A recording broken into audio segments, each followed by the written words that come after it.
կհայտնեն հավանաբար։ Բայց չմասնակցելու մասին որոշում չկա, պարոն Ռուբինյան։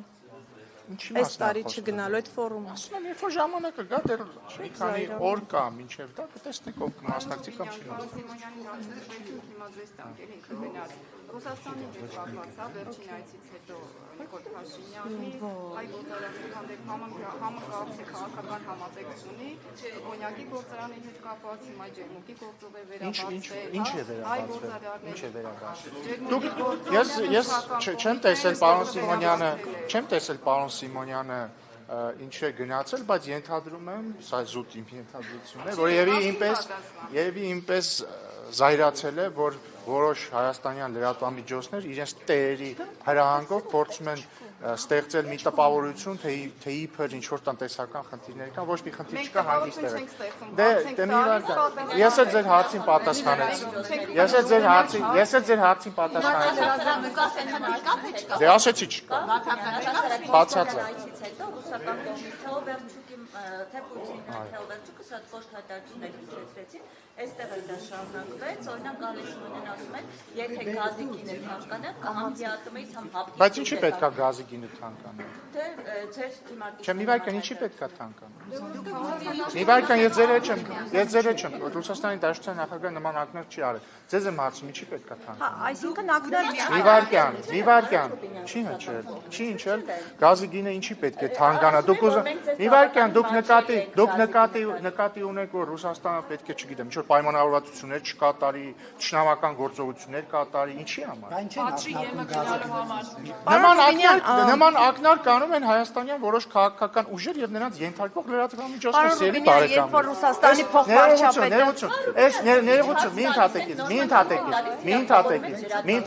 Ես թիրախավորում եմ լրատվամիջոցներին։ Մի վայրկյան, ես թիրախավորում եմ լրատվամիջոցներին, ես թիրախավորելու եմ լրատվամիջոցներին։ Ուզում եմ բոլորդ իմանաք, որ ձեզնից բոլոր այն լրատվամիջոցները, բոլոր այն լրատվամիջոցները ձեզնից, ովքեր թափանցիկ չեն ներկայացնում իրենց ֆինանսական աղբյուրները, հայտնվելու են իմ թիրախի ներքո։ Հիմիկվանից իմացեք։ Ինչ վերաբերում, ես նույնիսկ չգիտեմ դուք որտեղ։ Շատ լավ, հեչ թափանցիկ չի, ես չգիտեմ ով է ֆինանսավորում, իդեպ շնորհակալ կլինեմ, եթե հայտնեք հիմա։ Դե հայտնեք իմանանք, հայտնեք բոլորս իմանանք, ով է ֆինանսավորում։ Բայց ներողություն, իմ մայրը խմբագիր չի, մի վայրկյան էլի, ես ձեզ խնդրում եմ նախ ձեզ պահեք դաստիարակված, ոչ մի դաստիարակված մարդ չի կա։ Մի վայրկյան, ուրեմն լավ չի դաստիարակել իմ մայրիկը ձեզ, որովհետև դաստիարակված մարդը երբեք որևէ մարդու չի ասի հարգեք ձեր մոր հիշատակը։ Իսկ հիմա լռեք, այո, ուրեմն ես ցավում եմ, որ իմ մայրիկը ձեզ լավ դաստիարակել։ Հիմա անցանք հաջորդ հարցերին։ Հիմա լռեք, ավարտելով թեման։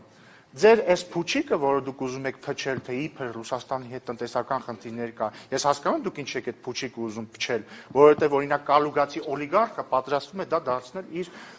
քաղաքական կամպանիայի մաս։ Այդ փուչիկը փչել չի ստացվելու, այլ հարցեր։ Ասում եք փուչիկ, պարոն Ռուբինյան, բայց Ռուսաստանի փոխվարչապետը ասում է, որ Հայաստանի հետ օրինակ պայմանավորված։ Ռուսաստանի փոխվարչապետը նման բաներ ասում է 1 տարի առաջ, 2 տարի առաջ, ասեք, լավ չի, չէ։ Ասեք։ Հայտարարում է, ասում է Հայաստանի գործընկերների հետ պայմանավորվում ենք մի բան եւ Ոնց ուզում եք դուք կարող եք հեռանալ։ Դուք կարող եք։ Երեխեք հարց ունեմ, կթողեք։ Կարող եք բոլոր այն լրագրողները այստեղ ներկա, ովքեր որ նախ չգնում են փաստից, որ ես բարձրացնում եմ իրենց ֆինանսական աղբյուրների հրապարակման հարցը, ազատ շատ լավ։ Դե հարցը ստամ էլի, պարոն։ Բոլոր այն լրագրողները, ովքեր ուզում են լքել այս ճեպազրույցը, ազատ են դա։ Եթե դուք տեղյակ չեք ասել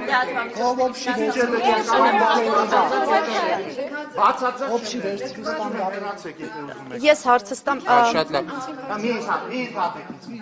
Ինչ ասացիք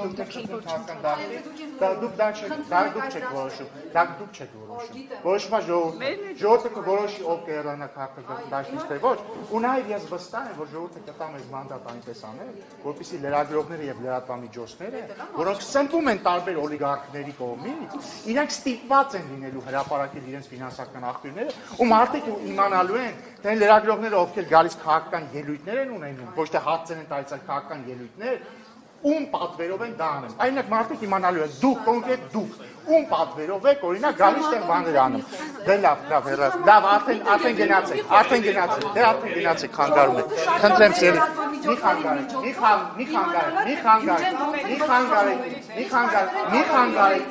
խանգարեք։ Խնդրեմ շողի։ Պարոն Ռուբինյան, հիմա Ռուսաստանի փոխվարչապետը ասում է իր այդ հարցազրույցում ասում էր, որ ըստ էության միտքային էր, որ ասում է խոսվում է Հայաստանից ամենաբարձր մակարդակով Ռուսաստանի հետ լավ հարաբերությունների մասին, նորմալ հարաբերությունների մասին, բայց ասում է լինում են դեպքեր, երբ հայկական կողմի հետ պայմանավորվում ենք մի բան, բայց գործնականում այլ պատկեր ենք տեսնում, որպես օրինակ նշում է երկաթուղու հարցը, ասում է մեզ բարձր մակարդակով առաջարկում են կառուցել այդ երկու կտորները, մենք դրական քննարկում ենք եւ դրական արձագանք ենք տալիս եւ դրան հաջորդում է վարչապետի հայտարարությունը հարցազրույցի տեսքով ընդ որում, որտեղ ինքը արդեն այլ առաջարկ է անում առհասարակ կառավարման իրավունք այլ երկրի հանձնելու, սա որպես օրինակ է նշում եւ հաջորդը ասում է եկել է այն մոտենում է Հայաստան այն կետին, երբ մենք պետք է հնարավոր է վերանայենք Հայաստանի հետ մեր տնտեսական հարաբերությունները, համագործակցությունը։ Հիմա դուք ասում եք ամբողջական այս հայ-ռուսական հարաբերությունների հետ կապված հարցերը փուչիկ են Հայաստանի։ Ես այդպես բան չեմ ասում։ Չէ, լարվածություն եւ այլ խնդիրների մասին։ Շատ լավ, ուրեմն այս երկու հայտարարությունները դուք ասեք ինչի մասին են խոսում։ Եվ որքանով եք այս գնահատականների հետ համաձայն։ Ընդհանրապես համաձայն չեմ եւ դրա մասին շատ է խոսվել, այդ թվում վարչապետն է խոսել, կրկնելու կարիք չեմ տեսնում։ Պետք է ասեմ, բայց այս խոսակցությունները, այս թեմաները նոր չեն, այսինքն նախորդ տարի էլ է խոսվել դրա մասին, նախորդ տարի էլ է խոսվել դրա մասին։ Ինչպես տեսել եք, ոչ մի կատաստրոֆիկ բան տեղի չի ունեցել։ Ռուսաստանը մեր բարեկամ երկիրն է, մենք շարունակում ենք մեր բարակարգման հարաբերությունները։ Մի խանգարեք հեռախոսով գնացեք հեռու խոսեք։ Գիտեմ որ շատ բացերակված է, բայց գնացեք հեռու խոսեք։ Եվ մենք շարունակելու ենք շատ բարեկամական մթնոլորտում քննարկել, բնականաբար ոչ բոլոր հարցերի շուրջ եք համաձայն լինելու։ Հիմա օրինակ Ռուսաստանից այլ բաներ են հնչում։ Օրինակ ասում են, որ ասենք, չգիտեմ, Ազատություն ռադիոկայանը վատ գործունեություն է ծավալում Հայաստանում։ Հավանաբար կհիշեք, չէ՞, իրենց արտգործնախարարության խոսնակներ, եթե չեմ սխալվում։ Մի քանի ամիս առաջ Ազատություն ռադիոկայանին շատ վատ ձևով էր բնութագրում։ Հիմա ինչ անենք, փակենք Ազատություն ռադիոկայանը։ Չէ, հիմա ասում են տարբեր բաների շուրջ համաձայն ենք, տարբեր բաների շուրջ համաձայն չենք, բայց դուք կարող եք հանգիստ լինել, չենք փակելու Ազատություն։ Իսկ համաձայն եք այն գնահատականի հետ, որ Հայաստանը գործնականում պայմանավորվում է այլ բան, բայց գործնականում անում է այլ եւ այս երկաթուղու օրինակը, պարոն Ռուբինյան, երկաթուղու օրինակը հիմք չէ նրանց կողմից նման պնդում անելու համար։ Ես կարծում եմ, որ ի հեճուկս բոլոր պնդումների, որ Ազատություն ռադիոկայանը Հայաստանում վատ գործունեություն է ծավալում, հակառուսական գործունեություն է ծավալում, մենք այդ որակումներին համաձայն չենք եւ կարծում ենք, որ Ազատություն ռադիոկայանը կարող է ազատ շարունակել իր պաշտոնական Երևանի եւ Մոսկվայի գործունեությունը պայմանով, որ կհրապարակի իր ֆինանսական աղբյուրները, ինչ անում է, իդեպ օրինակ ոչ մի բան չեմ կարող ասել Ազատություն ռադիոկայանի, որտեղ բոլորը գիտեն, որ ԱՄՆ կառավարությունն է պաշտոնական Երևանի եւ Մոսկվայի միջև եղածի հետ կապված ինչ կասեք, այս երկաթուղու օրինակով, պարոն Ռուբինյան, երկաթուղու վերաբերյալ մեր դիրքորոշումները հայտնի են, վարչապետ Փաշինյանը ասել է նաև, որ մենք չենք պատրաստվում Ռուսաստանի մեջքի ետևում ինչ որ բան անել, չենք ուզում որևէ հարց սրել, բայց մենք ունենք կոնկրետ խնդիր եւ այդ խնդիրը քննարկում ենք, քննարկման փուլում է այսքան բան, որևէ չգիտեմ, աշխարհացունց բան տեղի չի ունեցել եւ չի ունենա հանգիստ եղել։ Չէ, եթե Հայաստանի շահերից չի բխում ռուսական կառավարումը, այդ դեպքում ինչքան է Հայաստանը պատրաստվում։ Չէ, Հայաստանի շահերից չի բխում, չէ, պարոն Ռուբինյան։ Ձեր բոլոր հարցերին արդեն պատասխանեցի, մանավանդ որ ձեր հարցերի մի մասը դուք ի ուրախություն բոլորիս նաեւ հնարավորություն եք ունեցել տալ։ Անձամբ վարչապետ Փաշինյանին նախորդ շաբաթ էլ եք տալիս, երբ որ կառավարության նիստից հետո հարց ու պատասխաններ, բոլոր հարցերին ձեր սպառիչ պատասխաններ ասում է դուք իրենք ամեն ինչ անում են, հանուն Հայաստանի ամեն ինչ զոհաբերում են։ Իսկ դուք օրինակ Իսկ ինքը հանուն Հայաստանի չի պատրաստում զոհաբերի իր ռուսական եւ կիպրական անձնագրերը։ բայց ասում եք դուք Դե գուցե սկզբի համար զոհաբերի իր կիպրոսյան եւ ռուսաստանյան անձնագրերը։ Օրինակ նույն ձև էս ինչ որ տրենդ է, հա, ոնց որ փրկիչների մոտ ամեն մեկը մի 6 երկրի քաղաքացիություն շալակած գալիս են երկիրը բան փրկելու, ասում ես լավ, իսկ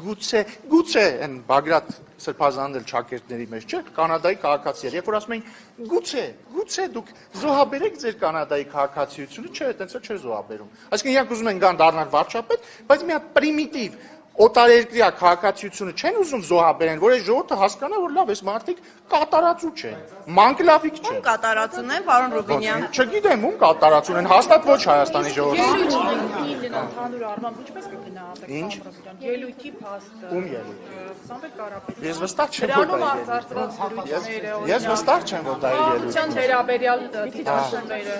Ես պետք է գնահատեմ այն փաստը, որ նախ ես չգիտեմ իրոք դա արհեստական բանականություններ թե ինքն էր խոսում, բայց եթե ինքն էր խոսում, գնահատում եմ, որ 5 րոպե 20 դուբլով խոսելուց ինսուլտ չի խփել նրան, ես գնահատում եմ, որ կենթանի է մնացել այդքանից հետո, հույս ունեմ հաջորդիվ օրինակ ինքը հնարավորություն կստեղծի, որ դուք բոլորով գնաք եւ իրեն հարցեր տաք, չէ՞ որ ինքը ժողովրդավար է, ուժեղ է, չէ՞ նա, շատ ուժեղ է։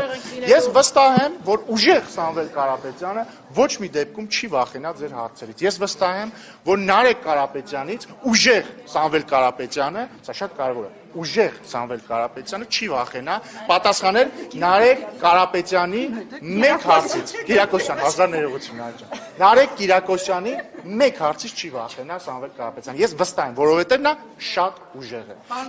Ես վստահ եմ, որ Շողիկն էլ հո Կարապետյանն է։ Գալստյան, Շողիկ Գալստյանի։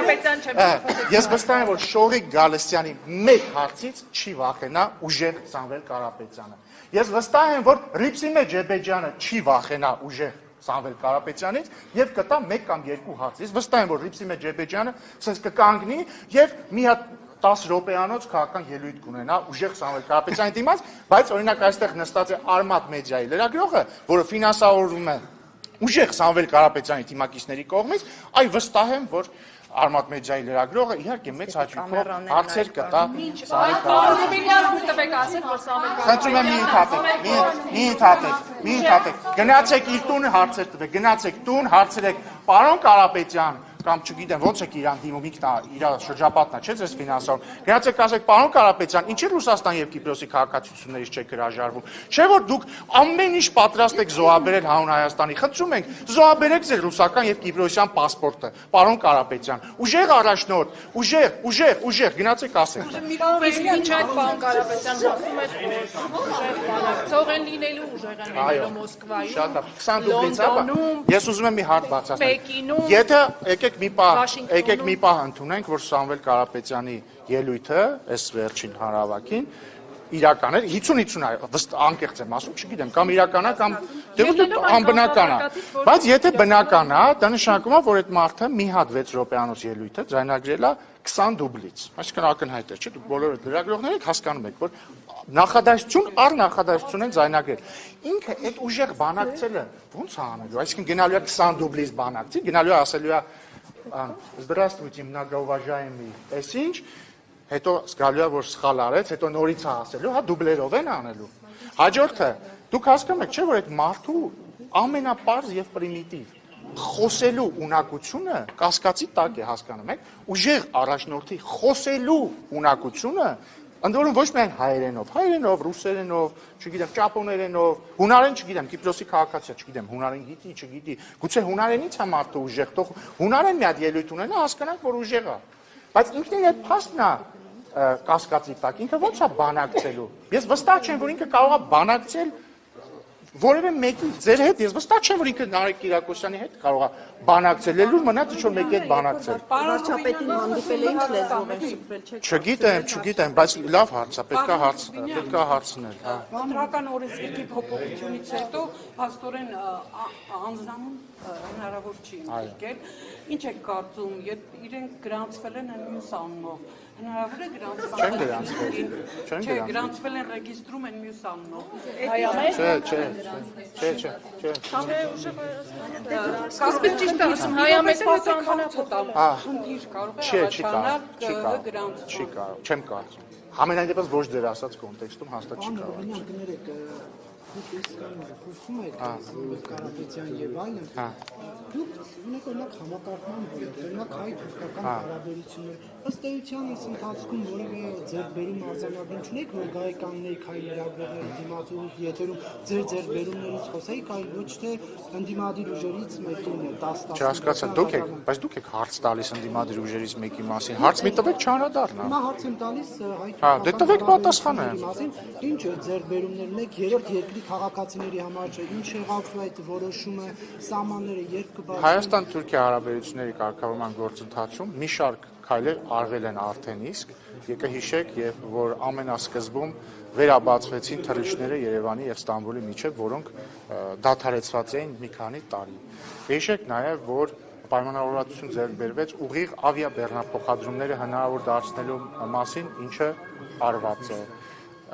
Կա պայմանավորվածություն անի պատմական կամուրջը վերականգնելու մասին գործընթացը, փաստաթղթային գործընթացը ընթացքի մեջ է։ Եվ ճիշտ է, ամենամեծ պայմանավորվածությունը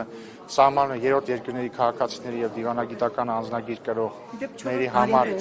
բացելն է, ինչի վերաբերյալ մենք մեր կողմից անելիք արել ենք, նկատի ունեմ անցակետի վերականգնումը, լավ լուրն այն է, որ թուրքական կողմից վերջապես այս տարի իրենց կողմից սկսեցին աշխատանքներ տանել անցակետի վերականգնման ուղղությամբ եւ մենք սպասում ենք պայմանավորվածության իրագործմանը եւ այս առումով հնդակը մեր դաշտում չէ։ Խաղաղությունը հաստատված է, բայց գործընթացները պետք է գնան իրենց հունով։ Մեր կողմից որևէ խնդիր չկա եւ մենք ոչ ոք նախապայման կա, պայմանավորվածությունը կա, պետք է իրագործվի։ Չեմ կարծում։ Ամենայն դեպս դա տրամաբանական չէր լինի։ Իսկ դուք Անտալիա մեկնելու եք, ես էլի Անտալիա։ Ես Անտալիա չեմ մեկնել։ Արտգործնախարարը։ Դե ասեցի էլի, արտգործնախարարությունը կա այդ դե հա, բայց ո ամեն անգամ չեմ մեկնել։ Ոչ։ Կողմն է, իսկապես նեղացել եք։ Սիրելի գործընկերներ, ես ձեր տարբեր տեսակ ձևակերպած նույն հարցին պատասխանելու եմ հանդիպելու օրինակ ձեր գործը։ Բայց ես բացարձակ տենց բան չասեցի։ Դե հիմա բայց դուք ձեր ենթադրությունները հազար ձև կարող եք ձևակերպել։ Ես ձեզ ասացի, Անտալիայի դիվանագիտական ֆորումին կլինի ներկայություն, կիմանաք ինչ մակարդակով, ոնց եւ երբ։ Պարոն Ռուբինյան, ապրիլի 24-ին կառավարական պատվիրակություն Ծիծեռնակաբերդի հուշահամալիր այցելելու է, թե ոչ։ Բայց ամեն տարի այցելում է, ենթադրում եմ այս տարի։ Ինչա փոխվում։ Դե այն, որ այլևս ցեղասպանությունը արտաքին քաղաքականության հարցում առաջնահերթություն չէ։ Ցեղասպանությունը չէ, ցեղասպանությունի միջազգային ճանաչումը։ Ինչ որ մեկը կառավարությունից այլ բան ասել է։ Չէ, բայց մի վարքանի իսկ դուք գնալու եք Ծիծեռնակաբերդ։ Ես ամեն տարի այցելում։ Հա, շատ լավ, ես էլ։ Չէ, ես նկատում եմ ի պաշտոնն է, չէ, Ես էլ ի պաշտոնե ամեն տարի այցելում եմ բացառությամբ այն տարիներին, երբ որ արտերկրում եմ լինում։ Գործողման մեջ։ Ոչ մի բան չի փոխվել, կլինի այց։ Բայց ինչի՞ պիտի չլինի։ Այսինքն դուք այնքան եք այդ դուք չէ էլի անձամբ նկատում ես ձեր լրագրողական դաշտը այնքան ես փուչիկը փչել ուրացում որ հիմա դուք սկսել եք ինքը ներողություն հա որովհետև բոլորի գործունեության բանն է այնքան եք փչել ես ուրացում ես իմ ինչ դավաճան ես ինչ որ ինքներդ սկսել եք այդ աբսուրդներին հավատալ հա Զուտ որ այլևս առաջնահերթություն չի դրա համար Սիրելի մի բան է երբ որ դու մի բան դնում ես քո թոփ առաջնահերթություն որպես միջազգային քաղաքականության մաս մեկ այլ բան է քո հիշատակի օրը Չի մասն է խոսքը հստակեցնում ինչ եք վրդովում Դե որ լսեիք հասկանայի Իսպանիան Ռուբինյան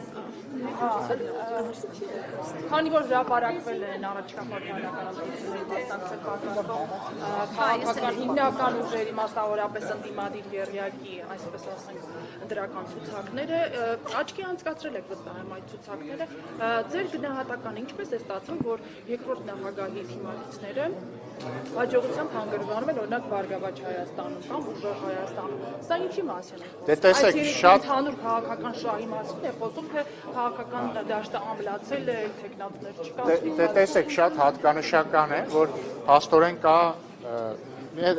երագլուխ պատերազմի կուսակցությունը ըստ էության, որոնք են, այսինքն Սամվել Կարապետյանի Զարմիկի գլխավորած ուժը, Սամվել Կարապետյանը դե չի ղեկավարում, որովհետև գլխավոր, այսպես ասենք,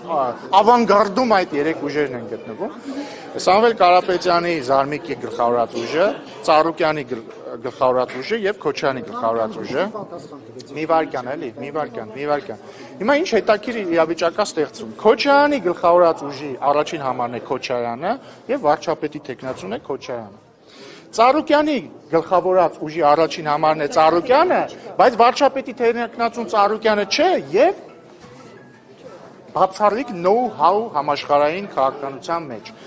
Իրենց վարչապետի տեխնացուն գախնի է, այսինքն Ծառուկյանը ասում է իմ վարչապետի տեխնացուն գախնի է։ Մի վարքան։ Չէ, օրենքը էլի չի արգելում, բայց նկատի ունեմ, ֆիքսենք էլի, որ առաջին անգամ համաշխարհային քաղաքականության պատմության մեջ մարդիկ որոշել են ընտրություններին մասնակցել թաքնված, պահկված տեխնացույով, հասկանու՞մ եք, կարող ընտրություններից, այսինքն Ժորժ ջան, երբ որ դուք ընտրում եք Ծառուկյանի ուժին, իմացեք, որ հետո ով ասես կարող է վարչապետի տեխնացու լինի։ Մի վարքան։ Հաջորդը, բայց Ծառուկյանի ցուցակի երկրորդ համարն է մարդ, որը 2021 թվականի Ռոբերտ Քոչարյանի գլխավորած ցուցակով մտել է ազգային ժողով, Անդրանիկ Թևանյանը, երկրորդ համար։ Ասեմ ավելին, Տիկին Էլինար Վարդայանը, որ հենց հիմա Քոչարյանի ուժից պատգամավոր է, Ծառուկյանի ցուցակում է։ Արեգնազ Մանուկյան եւ այսպես շարունակ։ Հաջորդը։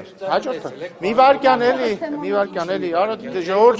Ժորժ ջան, սիրելի բարեկամներ, կթողեք ես հարցս ավարտեմ պատասխանս, հետո կտակ ձեր հաջորդ հարցը, բայց դրա հարց չէ, էլի ռեպլիկ է։ Հետո գալիս է Սամվել Կարապետյանի Զարմիկի գլխավորած ուժը։ Երկրորդ տեղում, էլի երկրորդ ցուցակում երկրորդ համարը, մարդ, որը Քոչարյանի փաստաբանն է, եւ որը 21 թվականին Քոչարյանի ցուցակով դարձել է պատգամավոր Արամ Վարդևանյանը։ Հիմա ինչ է ստացվում։ Այդ պատերազմի երրագլուխ կուսակցությունում իրենք իրար հետ ունեն իրանց մեջ քանի հատ վարչապետի տեխնացու, գիտեք, 1, որովհետեւ ռուսաստանցի օլիգարխը չի կարող լինել վարչապետի տեխնացու, որովհետեւ ինքը Ռուսաստան եւ Կիպրոսի քաղաքացի է։ Ծառուկյանը ինքը տեխնացու չի, ասում է չեմ ասիով այն տեխնացու, այսինքն այդ 3 ուժերի մեջ հանրագումարով կա 1 վարչապետի տեխնացու, Քոչարյանն է։ Հիմա ընդ որում ես այդ ցուցակները որ տեսել եմ, իմ մոտ տպավորություն է ստեղծվում, որ իրանք sense խառնել բաժանել ցուցակ են կազմել, այսինքն sense ուղղակի մարդկանց անունները գրել են մարդկանց, sense խառնել են, ամեն մեկը sense քաշելա ցուցակ են կազմել։ Հա, բայց Գագիկ Ծառուկյանը հստակ հարցին պատասխանացից, որ ինչ ուզում է լինի, թեկուզ Նիկոլ Փաշինյանին հեռացնելու միակ, թույլ տվեք հարցը։